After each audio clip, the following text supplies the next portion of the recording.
বিকেলটা শুরু করেছিলাম ফুচকা খাবো বলে। এখানে নিয়ে নিয়েছি তেঁতুল জল বাটিতে, আলুগুলো ফুচকার ভিতরে আগেই ভরে নিয়েছিলাম। এখানে পাতাতেই ফুচকা খাওয়ার জানোই মজাই আলাদা।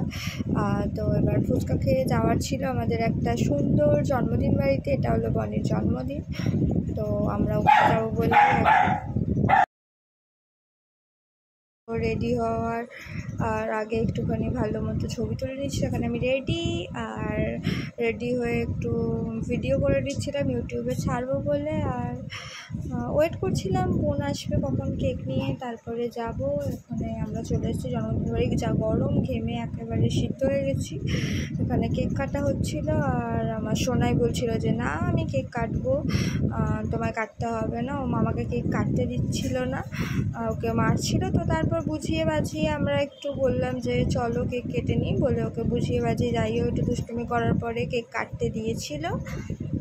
তারপরে ভাবলাম যে একটু ছবি তোলা হয়ে যাক, একটু ভিডিও করা হয়ে যাক। ভিডিও করলাম। এখানে আমার বোন বসেছিল, যা গরম, আর বাকিরা সবাই এসেছিলো জন্মদিন বাড়িতে।